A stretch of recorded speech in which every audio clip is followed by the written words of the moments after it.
Okay, let's unpack our RL550.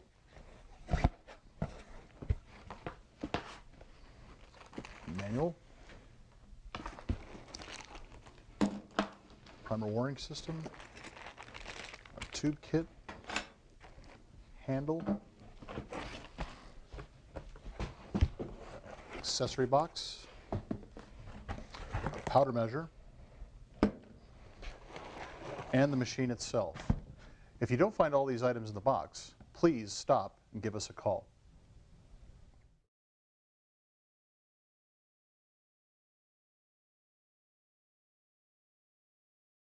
Now that we have our strong mount attached, let's attach the 550. Lining it up with the holes on the strong mount, using the forward holes, placing the bolts through the holes, getting one side started and using the nut to hold it there to keep it from falling forward.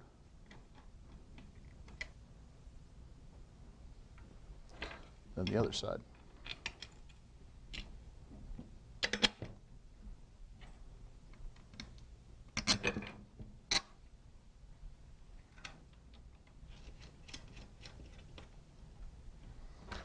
Next, we're going to use the two wrenches to tighten the nuts up.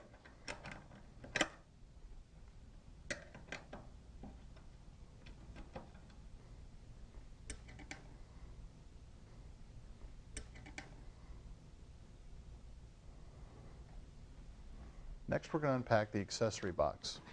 In the accessory box, you'll find a bag containing parts, blue bin, primer catch cup.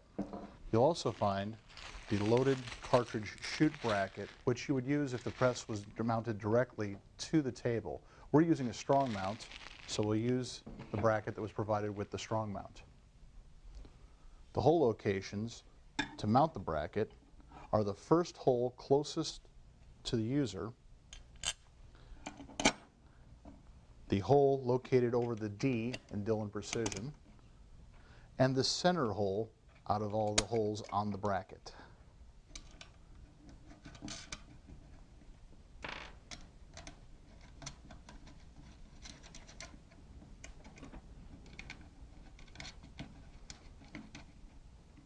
Using an Allen wrench and a bench wrench to secure them.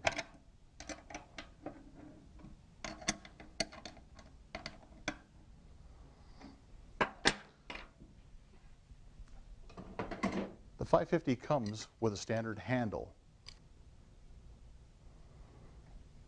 Today, we're going to attach the roller handle, which is a little more ergonomic, and I prefer to use it.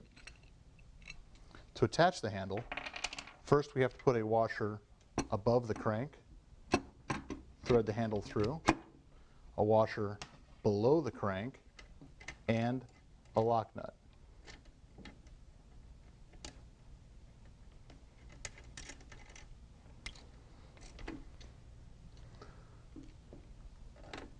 Tightening the lock nut while supporting the top of the handle.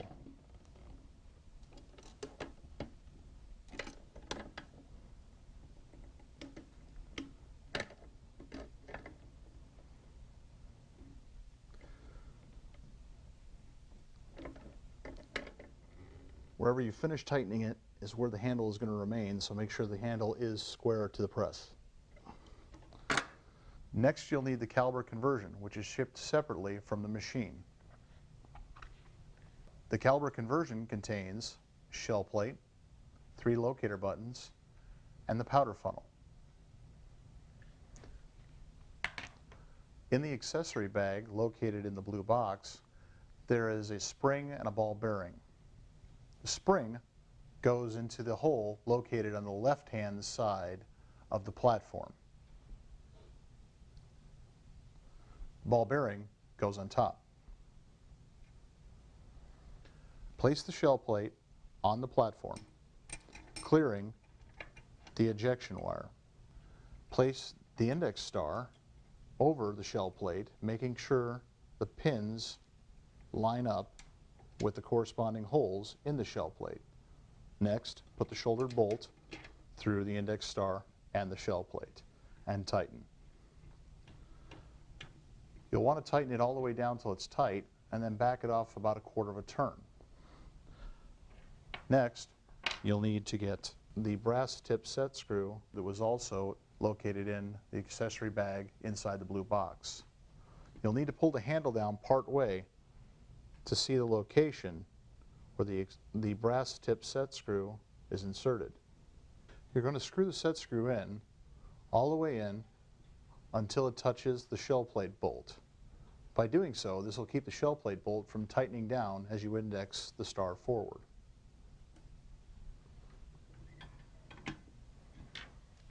Now that the shell plate's on, we can attach the loaded cartridge bin and the spent primer cup. Since the 550 comes set up with a large prime system, we're going to swap it over to a small primer system. We'll remove the blast shield cap,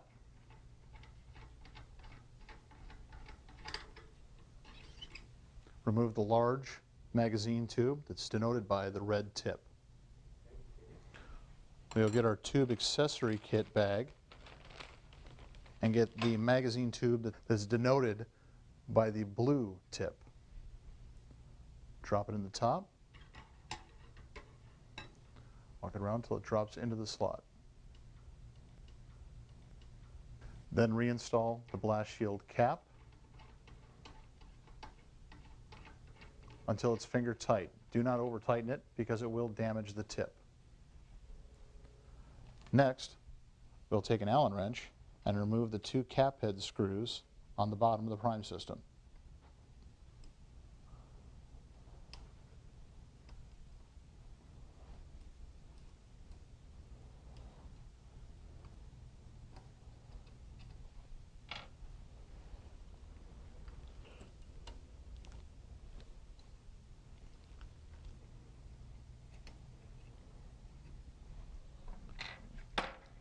Next, we'll need to pull the handle partially back so the primer slide can clear the platform.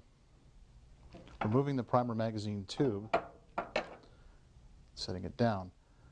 Next, the primer slide has a spring on the bottom that must be detached.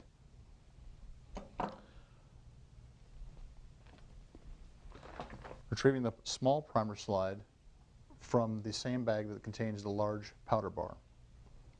Place the primer slide into the hole located in the platform. Bring the handle forward. Replace the primer shield back on top of the press, securing it with the two cap screws.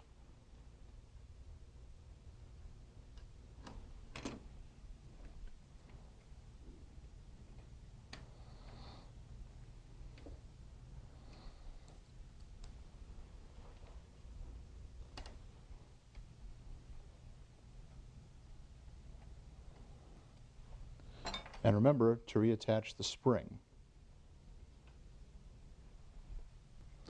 Pulling the handle partially down, we can check the action on the primer slide to make sure it moves freely. Next, we'll attach the operating rod for the primer slide.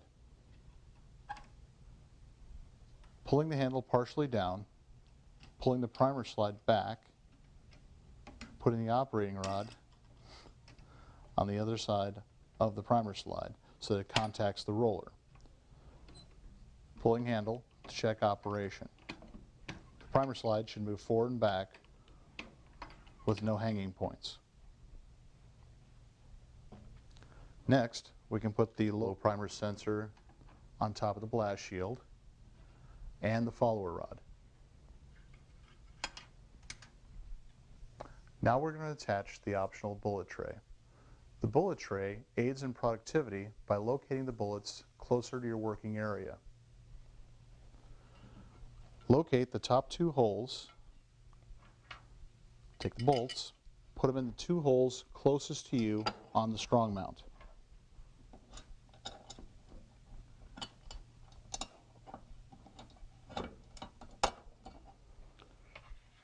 The nuts on the back side to secure them. Using a wrench and one of the Allen wrenches provided, tighten the bolts. Next, we're going to adjust the cartridge retaining spring. Slide the brass in, move the spring in until it touches the case, and then back it off about a business card's width. Using an Allen key, we'll lock the screw down.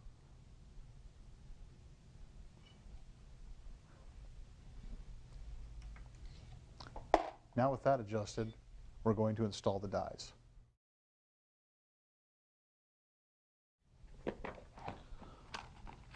Pistol dies come with 3 dies.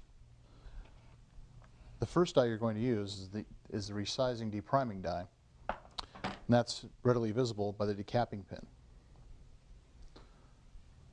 You're going to thread the die into the tool head, but in order to make the proper adjustment, you'll need to pull the handle all the way down until it's bottomed out.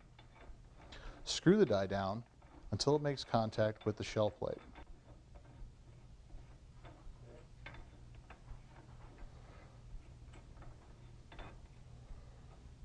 Once it makes contact with the shell plate, you want to back the die off a 1/4 of a turn. Another good way to guarantee the die is aligned properly is to put a piece of brass into station 1, pull it down, then tighten the die lock ring.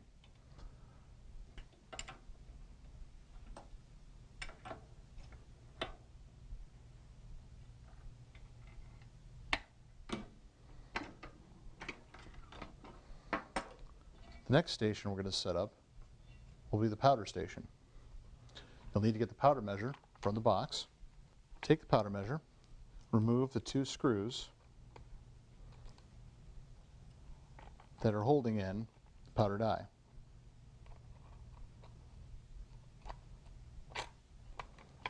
Place powder measure down and screw the powder die into the tool head. You also need to retrieve the powder funnel from the conversion kit. Place the powder funnel inside the powder die.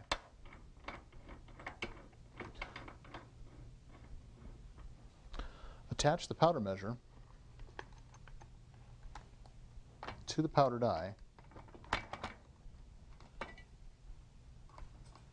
and tighten the cap screws. It's probably a good idea to leave the cap screws loose at this point because you don't have your flare adjustment completely dialed in yet. Now we're going to adjust the powder die to get full travel out of the bar to make sure we get a full charge of powder.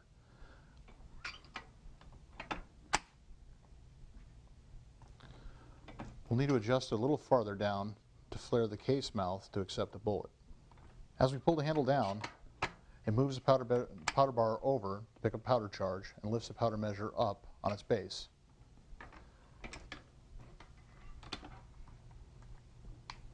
I'm resetting the powder measure each time because I don't have the fail-safe hooked up as of yet.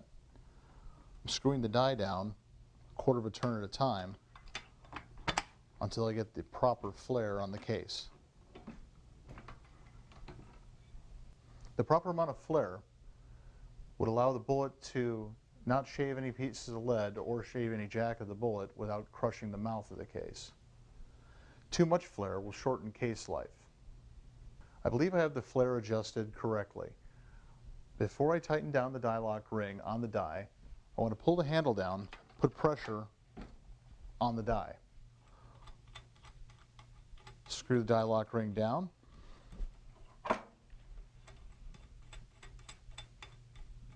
Take our bench wrench, snug the die tight. It doesn't have to be incredibly tight, and actually you can damage the die lock ring if you tighten it too tight. Next at this station, we'll adjust the powder. But before we do that, we'll need to attach the fail-safe rod. The fail-safe rod, you'll have to take the 2 link locks, pinch them together, insert the rod between them, pull back on the handle, press the bushing into the bracket. Tightening the wing nut on the fail-safe for the powder system, you want to put a slight amount of tension on the spring, slightly compressing it so that the powder measure will return after dropping a charge.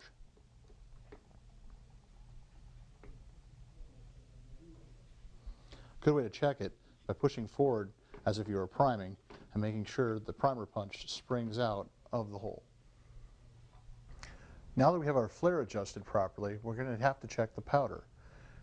In order to do that, we're going to have to introduce powder into the system.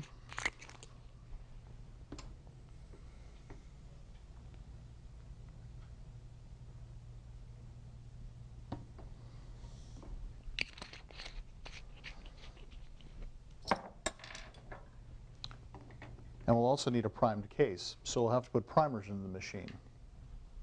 I have a pickup tube that I filled with primers earlier. Put the follower rod in the top to make sure they all stay oriented correctly. Pull the hitch pin. All the primers load in. Replace the follower rod on top of the warning buzzer.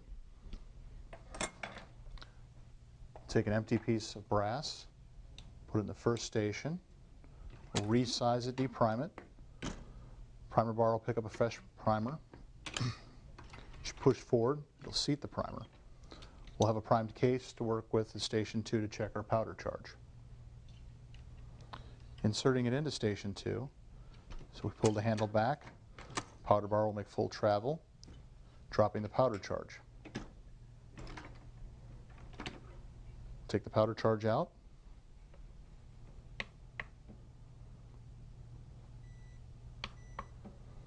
Weigh it on the scale, and consult the reloading manual to see what the charge weight should be for the weight bullet we're using and the powder type we're using. If the powder charge is not correct, we need to adjust the bar. In order to adjust the powder bar, we'll turn the nut on the end in one direction to increase it, in the opposite direction to decrease the charge. Put the case back in the shell plate, operate the handle, take the case out, weigh it again.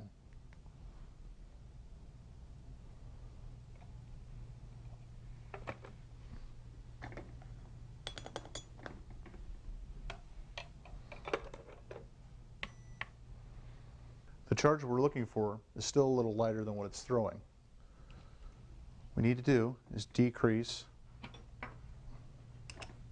the volume in the bar. It's a good idea to operate the powder measure a couple times and weigh it on the third or fourth charge to give it a chance to catch up.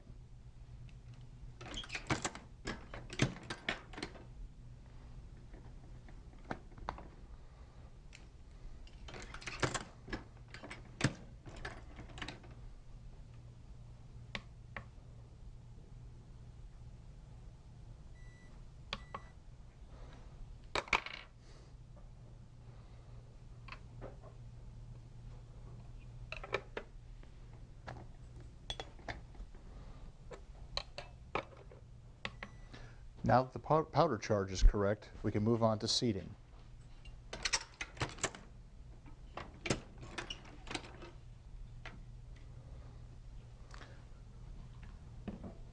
You'll need to get the bullet seating die out of the die set box. The seating die has a hitch pin on the top that allows you to take the die apart for easy cleaning. The die body comes out. The actual inside portion of it also contains a seating stem assembly. You're going to select which side of the seating stem most closely matches the bullet you're using.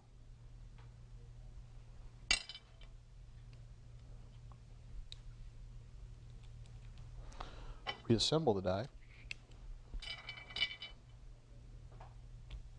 and insert it into the tool head.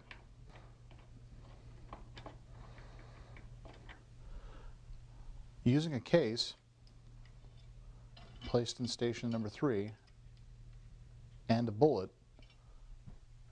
you'll screw the die down until it makes contact and seats the bullet slightly in the case.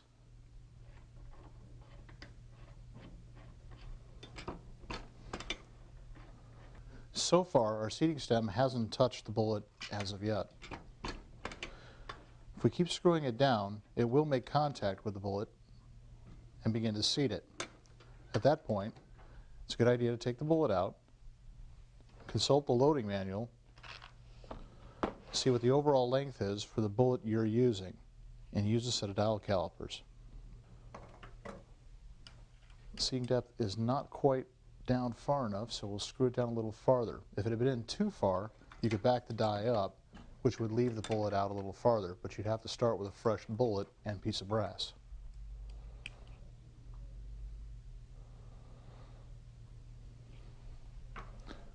Now that the bullet is seated to the proper depth, pull the handle down, putting tension on the die, and screw the die lock ring down.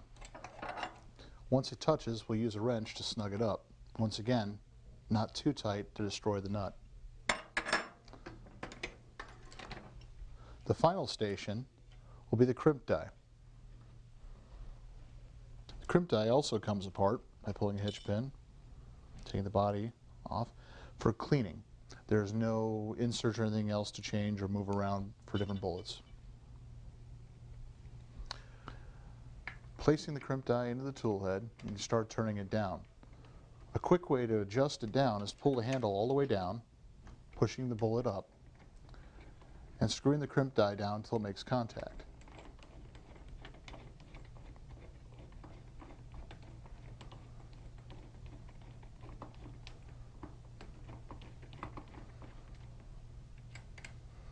Now that the crimp die has made contact, you want to screw the crimp die down about 1/4 of a turn, operate the handle, take the cartridge out, and see if you've removed the flare that was placed on it in Station 2.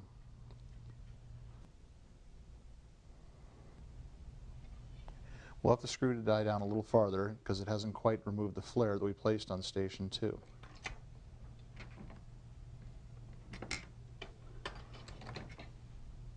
Now that we've removed the flare with the crimp die at Station 4, we can check the case with a set of dial calipers to make sure it's completely gone.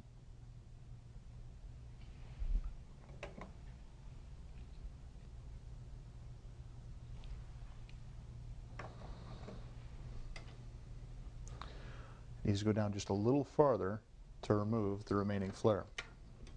Over-crimping the bullet will cause problems with high pressures and inaccurate reloads.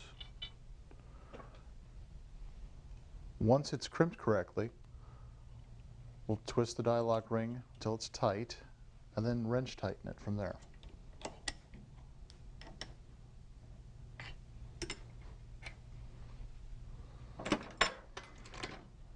Now that we've got it set up, we're going to load one round at a time so that you can see clearly what's happening in each station. We'll take a fired cartridge with a bad primer, slide it in the first station, the die will resize it, deprime it, drop it into the cup.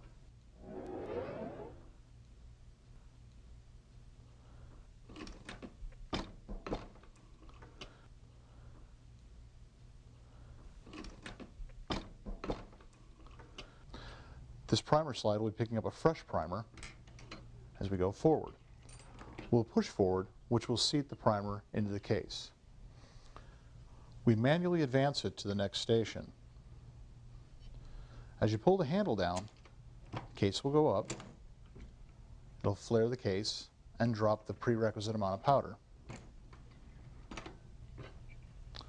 The next station will seat the bullet,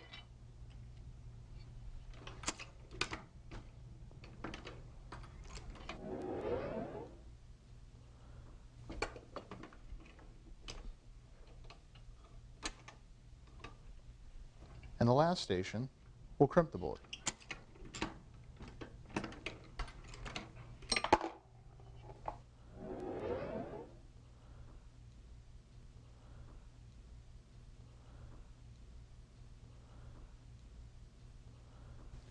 Now that you've seen what it's like doing one round at a time, let's start reloading. First station, fired case, resizes, deprimes, push forward to prime, advance it forward. Brass, it's going to drop the powder, flare the case. Next station is going to seat the bullet. The last station is going to crimp it.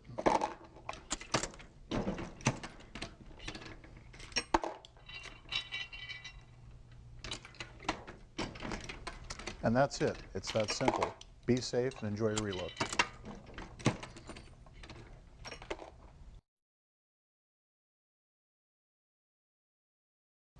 Now that we've reloaded ammo, we're going to change calibers on the 550. I have a caliber quick change, which contains powder measure, tool head, large powder bar, and tool head stand. We'll remove the tool head from the machine first. Pulling the handle down slightly, we'll pull down on the bushing, which will unlock the fail-safe return rod. Pulling two pins out, we can slide the tool head off, remove the rod from the tool head. We're going to move the tool head to the tool head stand. The tool head stand allows the powder measure and all your dies to remain set up in a neat, orderly fashion. We'll remove the locator buttons, place them on the stand. Next, we'll have to remove the shell plate.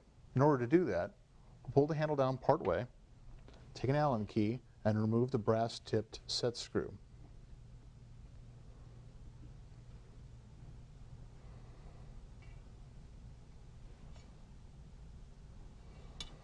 Once that's removed, we can unscrew the shell plate bolt.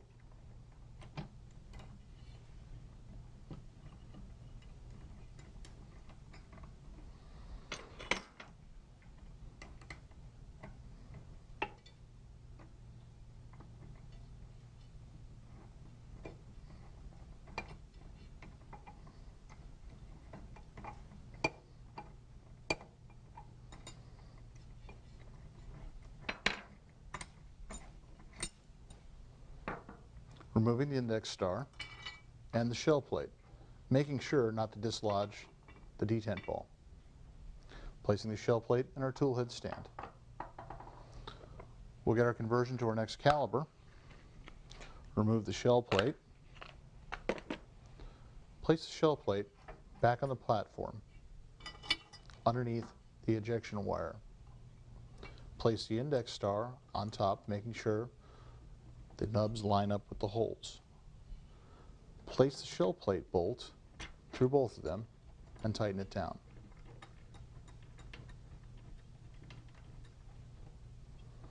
Tighten it down till it's tight, and then back it off about a quarter of a turn so that the shell plate will still move.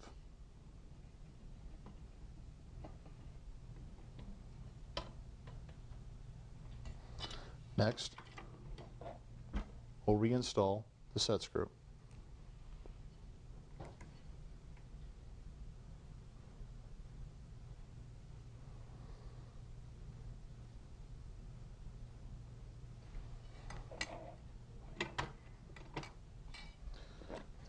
Next, we'll put the locator buttons into the platform. They act as a guide rail to keep the cartridges from being thrown out of the shell plate. Next, we'll install the tool head pins, and start installing the dies.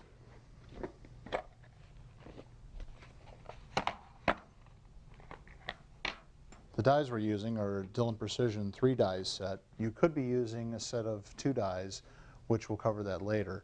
The important thing about loading rifle is making sure that you lube the brass and that you have a case gauge to measure headspace for sizing. Screw the die in.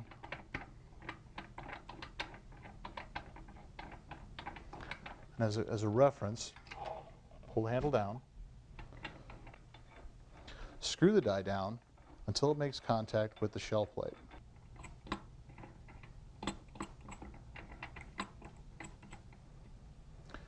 And back it off 1 full turn. Okay, now we're going to adjust the sizing die. Take a piece of brass that's already been lubed so that it won't stick in the die. Slide it into the first station. Pull the handle down, which is going to resize it and deprime it. and bring it up. We'll take the case out and put it in a case gauge. The case gauge is going to check to make sure the proper headspace has been obtained. In order to measure the headspace on the case, you want it to fall somewhere between the maximum and the minimum limit on the case gauge. Oversizing the brass will shorten its life by creating excess headspace. On this one, it looks like the die has to come down a little further.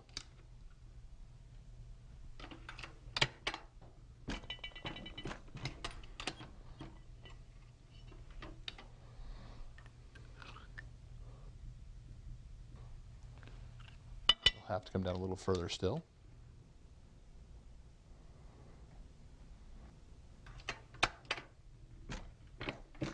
This may take several tries to get it correct, but now that we have it right, let's put it in the die and lock it down. Twist the die lock ring down by hand until it's close, and then use a wrench to snug it up.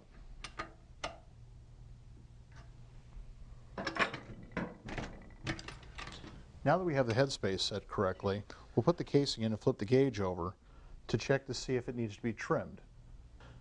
If the cartridge was longer than this side, it would need to be trimmed, and the minimum is a channel cut through the center. This cartridge does not need to be trimmed. The cartridge overall length is very important in maintaining safe ammunition. You can trim it with one of the handheld trimmers available or one of our Dillon RT1200B rapid trimmers. We're going to change the powder bar out on the powder measure. Pistols, as a general rule, use the small powder bar. Rifles use the large. To remove the small bar, we'll first remove the plug, and then the spacer, and then lift up on the bar, removing the bar, making sure the white bell crank cube remains inside. In order to insert the large bar, we'll have to loosen up the pivot. Placing the Allen wrench into the bolt and taking a pair of pliers to hold on to the lock nut on the opposite side and loosen it. It doesn't have to come all the way off, just enough to let the bar slide in, holding the bell crank cube in place. It basically rests in a notch in the bar with a pin on it. Once the cube is in the notch, you can tighten it back up.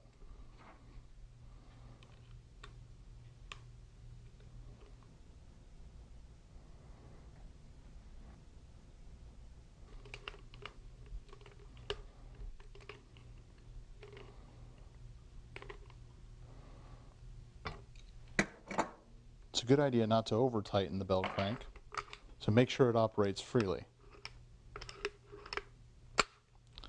Next, we'll remove the powder die from the powder measure. By removing the two screws that clamp the powder measure to the powder die, you can pull the powder die out and thread that into the tool head.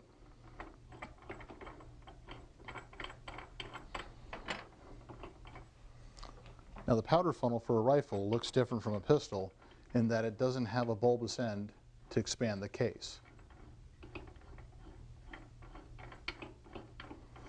We'll drop that in.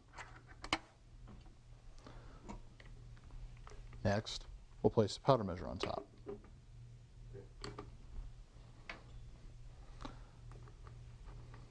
Tighten the screws up on the clamp. Leave them a little loose because we're going to need to adjust the powder measure for full travel. I'm going to put the fail-safe rod in there to make sure that the powder measure returns each time. What we're looking for is full travel of the bell crank cube to the other side. We actually don't want the handle to travel any farther than that, or it'll start to distort the neck and the brass.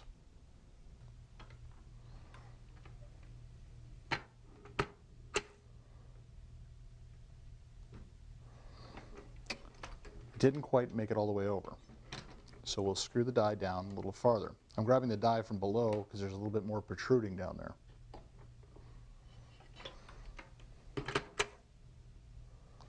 And now we have full travel of the bell crank cube, giving us a full charge of powder. While it's in that position, I'm going to lock down the die lock ring.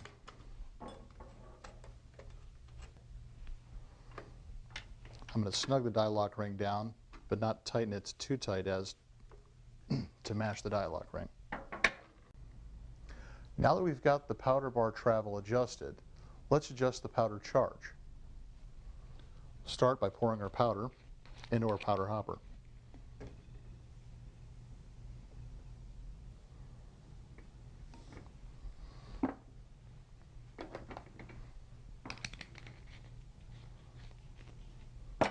We'll also need a scale to check the powder charge.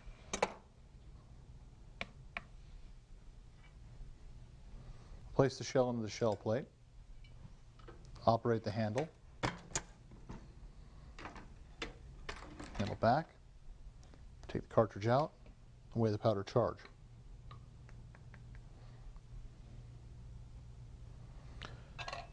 Powder charge we're using, the powder measure is dropped to too light of a charge. We'll need to adjust the powder measure to increase the charge weight. Now by turning the nut with a wrench, or by hand if you can, one way will increase it, the opposite way will decrease the charge.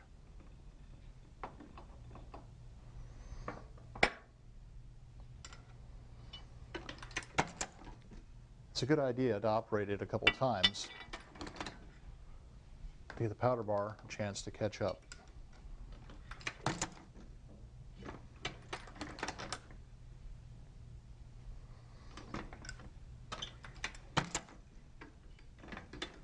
I usually weigh the third charge.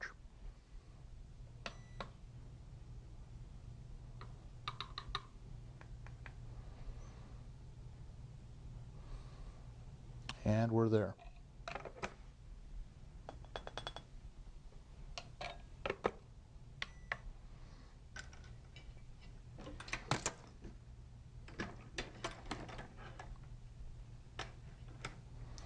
Next station is going to be the seating station. Now we'll get the seating die.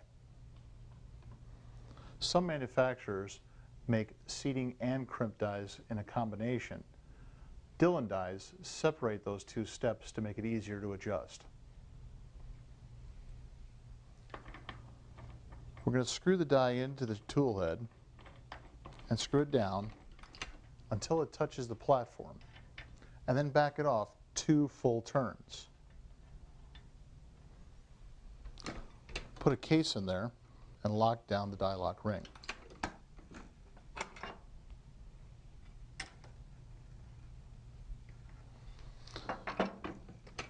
Once that is set, we'll back out the seating stem and start adjusting our seating. We're going to place a bullet in the case, operate the handle, seating the bullet. This particular bullet has a cantilever in it, which is where the brass is supposed to reach. So I know that the bullet needs to go down a little farther. I'll screw the seating stem down to push the bullet in deeper. It looks like we're getting close to our overall length now. I'll take a set of dowel calipers and take a measurement of the case.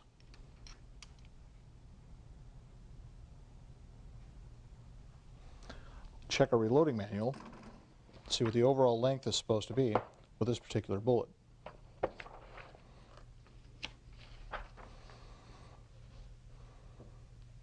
And it needs to go down a little farther still.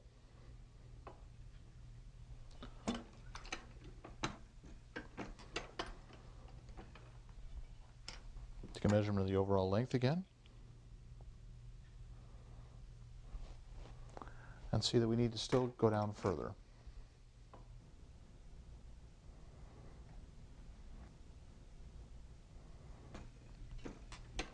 Now, it's a good idea to go small increments when you're doing the seating adjustment, because if you push it in too far, you'll have to pull the bullet apart to to make the adjustment again.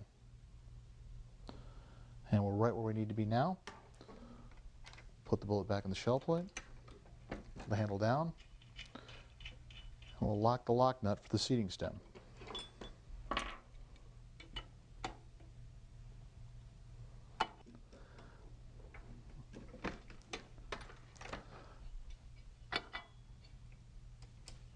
Now that that die is set, we'll move on to our last die. To adjust the crimp die, we'll pull the handle down, screw the crimp die down until it makes contact,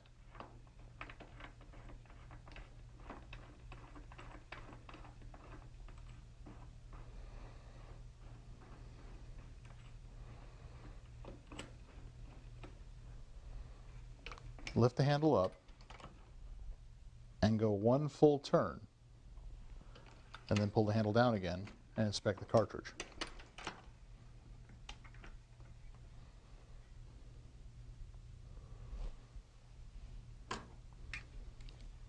What we're looking for in a crimp is a 0.002 difference between the neck and the case mouth. And this cartridge meets that. Place the cartridge back in the shell plate, pull the handle down, and tighten the lock ring.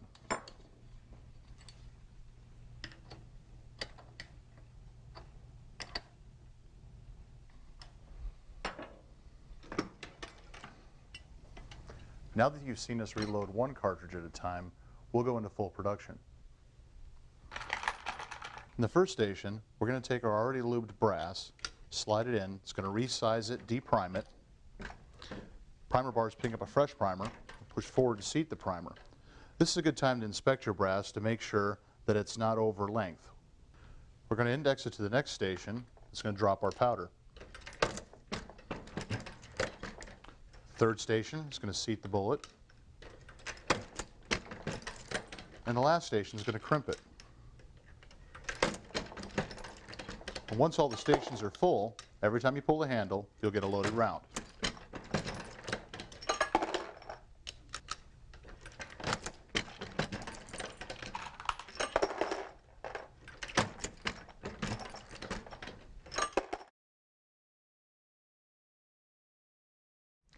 Here's the optional 550 case feeder.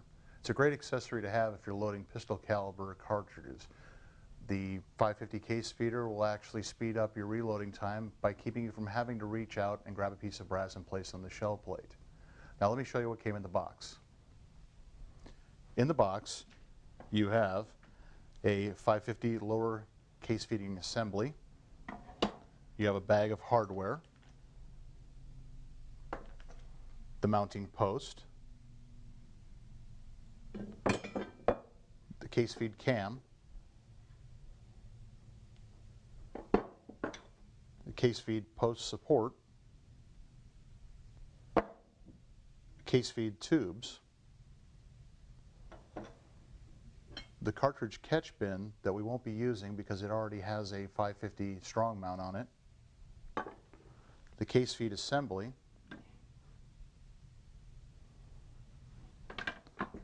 and two parts that won't be in the box. The case feed caliber kit and our case feed plate. The most important part of it is the manual. If you don't have any of these items, stop now and give us a call.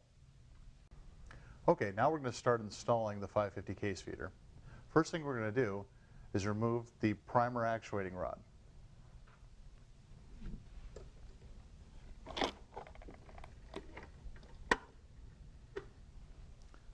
The next thing we're going to do is remove the cartridge bin and the cartridge chute.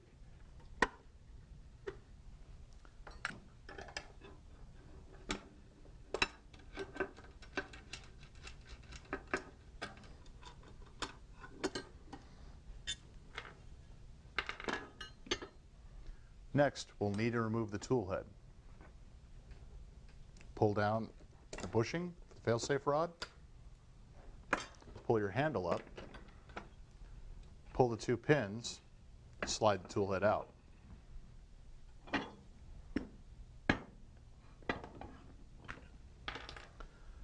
Next thing you'll have to do is remove the set screw that's located on the side of the main shaft.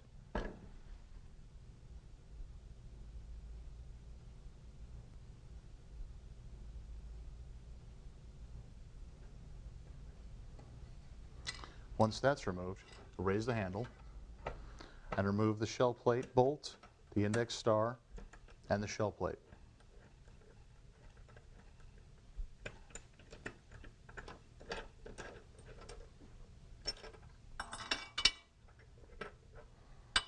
And the locator buttons.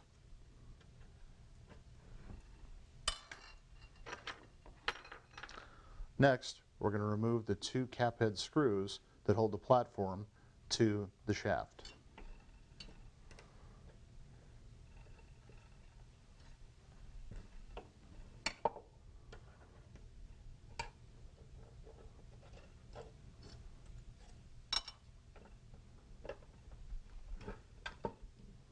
We're removing the platform, being careful not to dislodge the index ball or the spring located underneath it.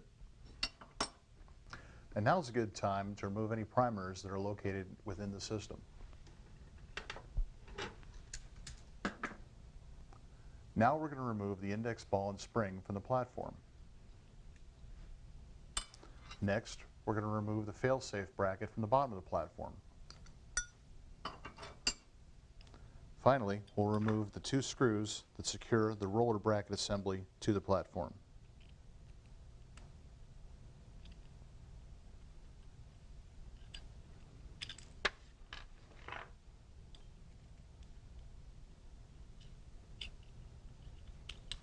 And remove the roller bracket assembly. Next, we'll get the 550 case feeder bracket and attach it to the platform using the two screws that are located in the hardware bag.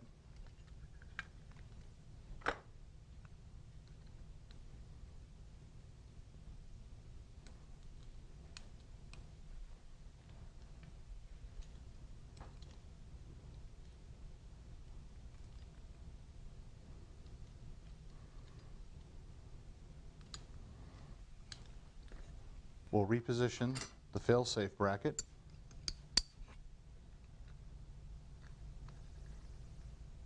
Now we're going to reposition this on the RAM.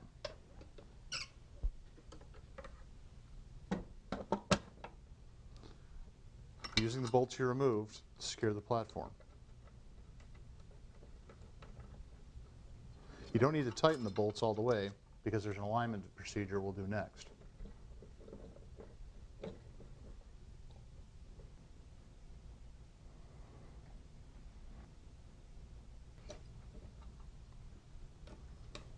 Now we'll tighten the screws up.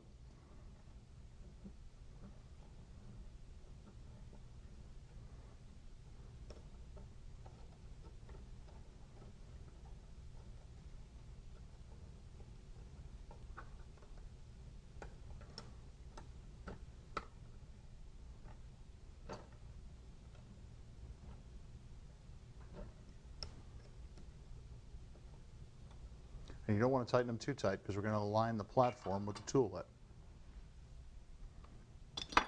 To do that, you'll need a tool head and a powder die at station 1. Reinsert tool head pins. And in your hardware kit, you'll find an alignment fixture. You'll drop the alignment fixture into the powder die at station 1. Now we're going to align the platform with the tool head. The alignment fixture goes through the powder die and rests in the hole in the platform where the primer punch would go through. What you want it to do is move in and out smoothly. If it would push the alignment fixture up, and you'll see it protrude from the top of the powder die, it's not in alignment. You would move the platform left or right until the alignment fixture lined up with the hole in the platform. Once you have it aligned, put an Allen wrench through one of the die holes and tighten the screws.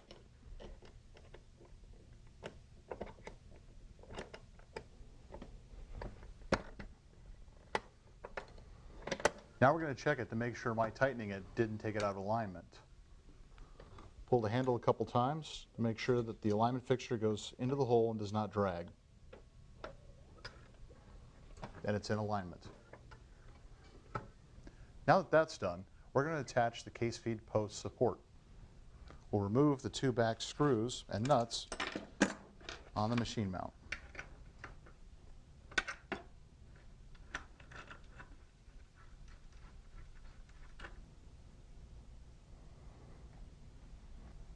The case feed tube support has an open area. This will be pushed towards the back side of the frame. We'll reinsert the screws through the support and through the strong mount.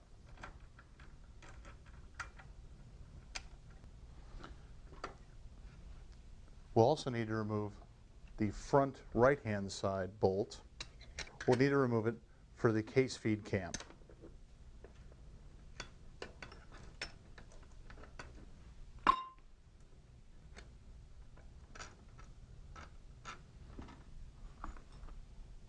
Next, we'll place the case feed cam,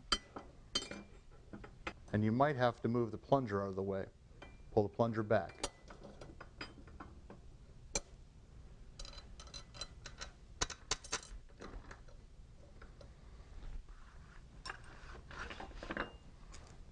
Place the rear bolt.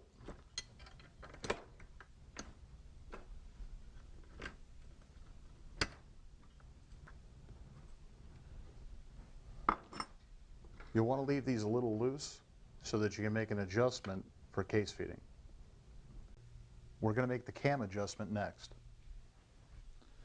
What you want to do is pull the handle back so that the roller is in the flat portion of the cam. Pull the cam forward until it just touches the roller, and then tighten down the 2 nuts.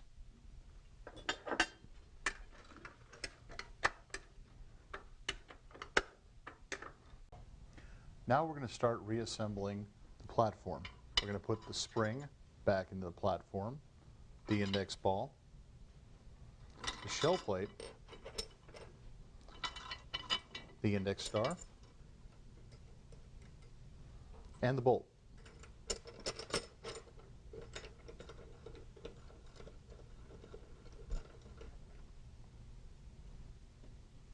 We'll tighten it down till it's tight and back it off about 1/4 of a turn. Next, we'll put the brass tip set screw in on the side to lock the shell plate bolt in place.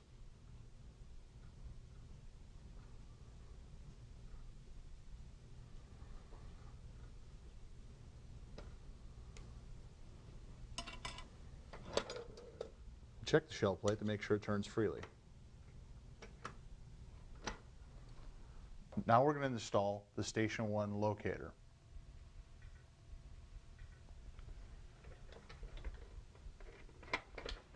Then we're going to install the case feed adapter. There's a notch for the adapter to line up with the cam. Next, we'll put one of the case feed tubes on top of the adapter.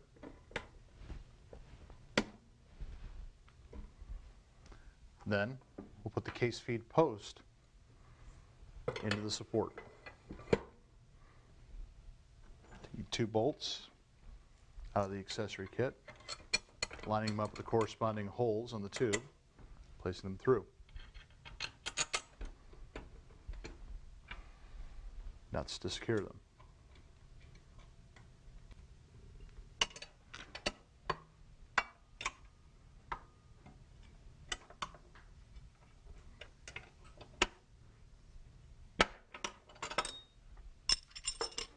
Next, we'll place the case feeder on top of the post.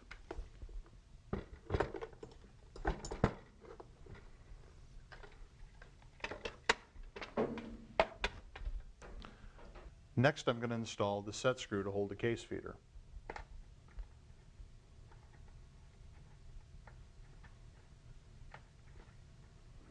don't want to tighten it all the way up because we'll have to align it with the tubes. Next, I'm going to install the upper case feed tube. After that, the rest of the tube assembly is attached. Once it's lined up, we can finally tighten down the set screw.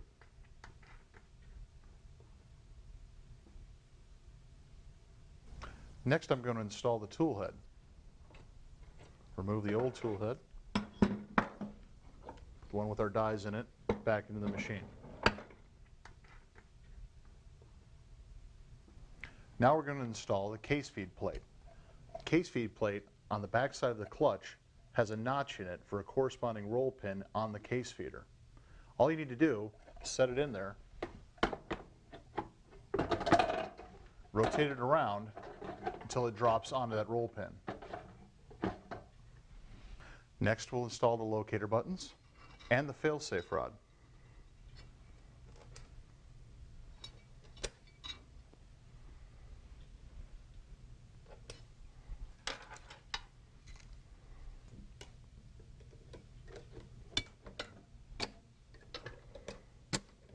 Next, we'll install the cartridge chute.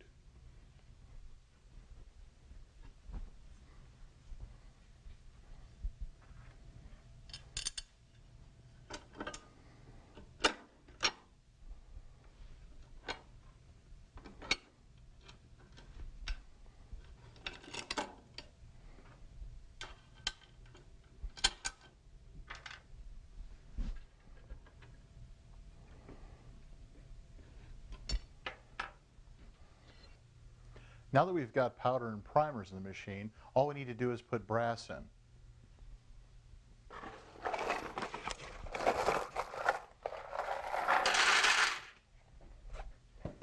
And turn it on. It'll take a couple minutes for the brass to orientate itself and for the micro switch to turn it off when it's full.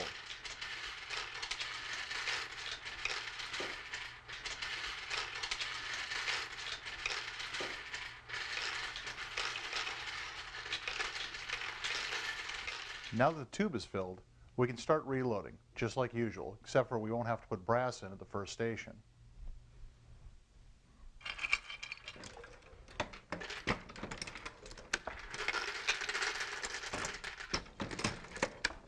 As I bring the handle up, it comes back to pick up a fresh shell, and I index the shell plate forward. We'll push the brass in to the resizing die. This makes reloading much quicker.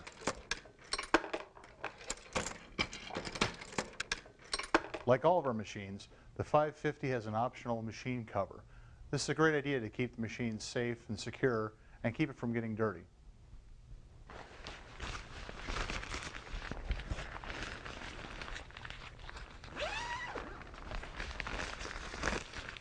It's important to get the bottom around the crank. Then lift the top over the case feeder.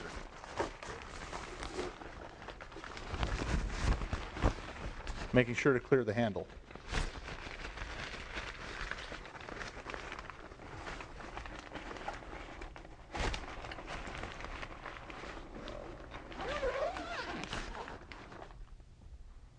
The nice thing about this cover is that there's a